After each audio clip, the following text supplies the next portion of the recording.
దగ్గర 15 ట్రిపులు వేసాం, ఒళ్ళంతా అలసిపోయింది. ఎందుకంటే ఎన్నో రోజు అటు చేటు వందలాది మంది ప్రయాణిస్తుంటారు. సో అందరం కలిసి భోజనం తీసుకున్నాం. వాళ్ళతో పాటు చక్కటి భోజనం కూడా నాకు తీసుకొని ఇచ్చారు. ఇంత కష్టపడుతున్నారు, అసలు నిజంగా తృప్తులదా? ఎంత సంపాదిస్తున్నారు? భార్య బిడ్డలు ఎలా పోషించుకుంటున్నారు? ఒక్కసారి వాళ్ళని కదిలిద్దాం. వాళ్ళ నుంచి వాళ్ళ అభిప్రాయాలు ఏంటి, వాళ్ళ భవిష్యత్తు ఎలా ఊహించుకుంటాం మనం తెలుసుకుందాం. కృష్ణ చెప్పండి. చెప్పు కృష్ణ, ఉదయం నుంచి మీరు కష్టపడుతున్నా మొత్తం చూస్తున్నా, అది ఎంత ఇబ్బందో ఎంత నరకమో నాకు ఇబ్బంది. రోజు మీరు ఎంత సంపాదిస్తున్నారు? అది రోజు 190 రూపాయలు ఇస్తాను. ఏ రోజు డబ్బులు ఆ రోజు ఇస్తారు? ఏ రోజు కాదు. ఇప్పుడు నీకు ఎంతమంది పిల్లలు ఉన్నారు? నాకు 2 అబ్బాయిలు అమ్మా, 3 వాళ్ళ మనవరాలు అందరూ మొత్తం 12 మంది అండి. 12 మంది ఉంటారు. మరి 12 మంది 190 రూపాయలతో ఏం పోషిస్తున్నాం? సరిపోదండి. 3 కుటుంబాలు అంతా 3 కుటుంబాలు నాకు. మొట్టమొదట నువ్వు ఇందులో చేరినప్పుడు అందిస్తున్నావు 5 రూపాయలు ఇచ్చేవాడు. మరేంటి మరి నీ సంపాదన, నీ ఫ్యూచర్, నీ పిల్లల్ని ఎట్లా చదివిస్తున్నావు? వాళ్ళని ఏం చేస్తున్నావు? పెళ్లిళ్ళని చేసావా? ఏమైనా చదివించావా?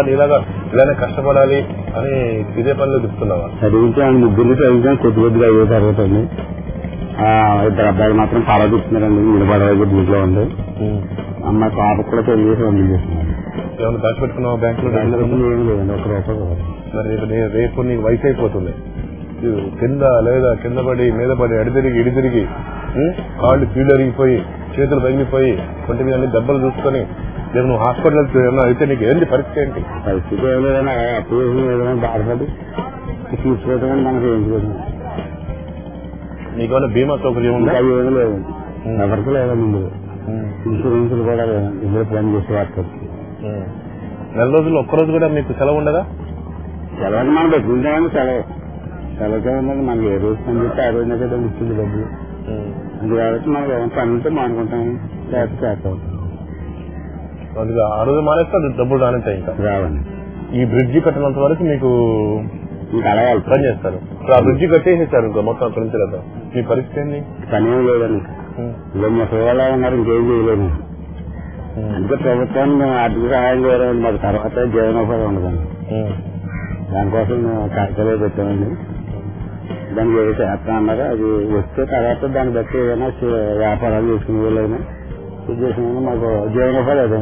ఇప్పుడు నీకు అనిపించిన ఈ మనసుకి ఎందుకు ఇలాంటి పని చేస్తున్నా నేను అని అనిపిస్తుందండి. అనిపించే ఎదర భవిష్యత్తుకి దీంట్లో మనం చిన్నప్పటి నుంచి చేసాం కదా, ఎదర భవిష్యత్తులో మన గవర్నమెంట్ ప్రభుత్వం ఏదైనా ఇస్తే మనకు అందదనండి. దాన్ని వచ్చే వరకు చేయటం అనమాట. వచ్చిన పోగొట్టుకోదు కదా, నిజంగా చేసినంత వృధా అవుతుంది. దానికోసం చేయటం.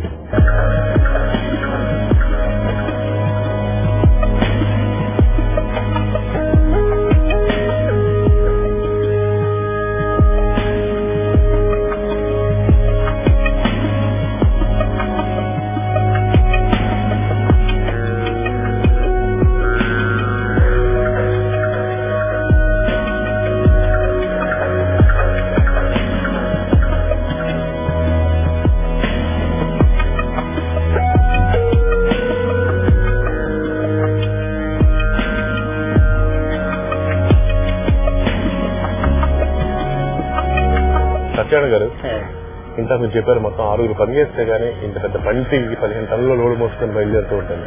మరి తుఫాన్లు వచ్చినప్పుడు, ప్రమాదాలు బాగా వర్షాలు పడుతున్నప్పుడు ఇదివరకు ఇట్లానే వర్క్ చేస్తున్నా మరి ఆటోపోట్లు వస్తుంటాయి కదా? ఆటోపోట్లు మామూలుగా వస్తూ ఉంటాయండి. దీని ముందు మాకు అవకాశం దీనికి అర్థం అవుతూ ఉంటుంది. ఈ తుఫాన్ అలాగే ఈ టైంలో ఎలా వస్తుంది, గాలి ఎలా తీసుకుంది, ఈ గాలి వాతావరణం వల్ల ఈ పంటని ఎక్కడ తీసుకెళ్తే దీన్ని కాపాడగలదు అనే లెక్కలు మాకు వేసుకుని దీన్ని జాగ్రత్త వస్తాం. అంటే రోజు ఒక డైరెక్షన్ పోదు, గాలి వాటిని బట్టి గాలి వాటి తీసుకుంటే ప్యాసింజర్ ఉంటే మాత్రం దాన్ని ఏదో రకంగా మనం జరిగి తీసుకెళ్లి దింపేసిన తర్వాత పంటని కాపాడుకోవడం కోసం దాని గాలి వాతావరణం పుచ్చుకుండి నడుపుతారండి. దాన్ని వేరేగా లంగాలు వేస్తాం. ప్రమాదాలు జరిగేటువంటి సందర్భాలు ఎట్లా ఉంటాయి? వాతావరణం సహకరించకండి, ఓవర్లోడ్ వేయటం వల్ల గాలి అనుకూలతగా ఒక్కోసారి టైంలో విపరీతంగా గాలి వచ్చే 10 రూపాయలు ప్రకృతి కోసమని ప్యాసింజర్ కూడా మాకు అర్జెంట్గా వెళ్ళిపోవాలని వేల ఒత్తిడి వల్ల 10 రూపాయలు ఇచ్చి 50 రూపాయలతో అవసరం అయితే మనం తొందరగా తీసుకెళ్లాలి అని ప్యాసింజర్ కూడా ఒత్తిడి వల్ల కొంత ప్రమాదాలు జరుగుతాయి. ఎన్ని సంవత్సరాల నుంచి చేస్తున్నారు మీరంతా ఇక్కడ? నాకు ఇంచుమించి 52-53 సంవత్సరాలు. నేను 5వ తరగతి చదివి రేవులోకి వచ్చాను. అప్పటి నుంచి కూడా రేవులో ఉంటున్నానండి. ఇప్పుడు ఈ బ్రిడ్జి కడితే మీ జీవనోపాధి పోయినట్లేగా? పోయిందండి. అప్పుడు వైఎస్ రాజశేఖర రెడ్డి గారు శంకుస్థాపన చేసినప్పుడు కూడా ఆయనకు లెటర్ ఇచ్చామండి. ఆ తర్వాత కలెక్టర్ గారి దగ్గరికి, మా మంత్రుల దగ్గరికి, ఎమ్మెల్యేల దగ్గరికి ఇదే పని అయినప్పటి నుంచి కూడా ప్రతి ఒక్కరి దగ్గరికి వెళ్ళి మాకేదో ఉపాధి కల్పించండి అని చెప్పడం జరుగుతుందండి. ఇంకా మాకేది అవకాశం ఇంకా రాలేదు. దాదాపు 60-70 సంవత్సరాల నుంచి ఇదే వృత్తి నమ్ముకున్న మీరంతా రోడ్డు పట్టారు. అవునండి. అసలు మీరు ఇంత కష్టం పడుతూ ఇదే వృత్తిలో అసలు ఎందుకుంటున్నారు మీరు?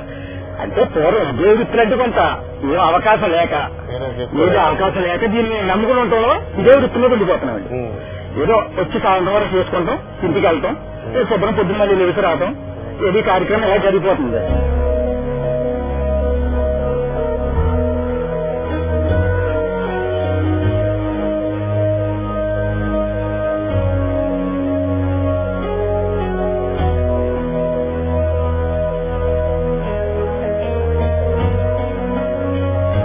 పొద్దున్న నుంచి సాయంత్రం వరకు చూసుకుంటే చూడండి, ఆల్మోస్ట్ ఆల్ మొత్తం చివరిపడిపోయింది.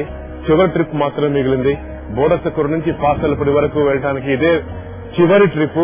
దాదాపు వేలాది మందిని ఇక్కడి నుంచి పాసర్లపూడి వరకు క్షేమంగా గమనించాం. కానీ చాలా అలసిపోయాను. ఈ లాస్ట్ ట్రిప్ కూడా ఒకసారి చేసిన తర్వాత మళ్ళీ రేపు ఉదయం వరకు మళ్ళీ 7ంటికి మళ్ళీ మా బల్లకట్టు కార్మికుల జీవితం ప్రారంభమవుతుంది. లాస్ట్ ట్రిప్ వెళ్తున్నాం.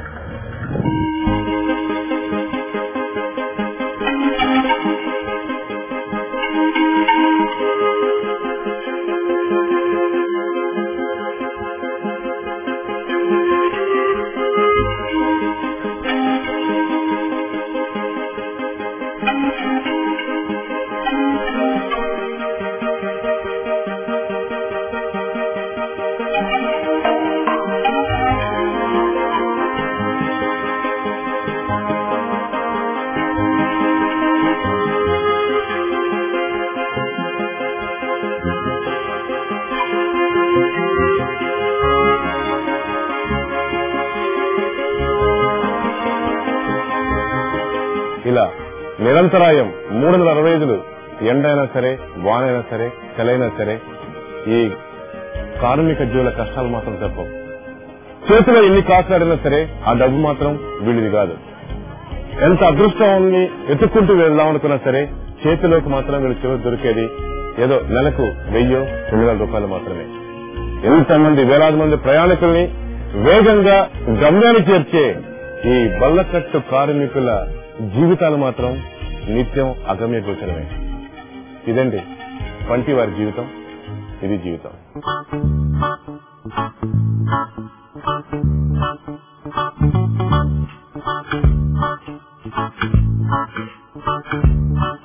Thank you.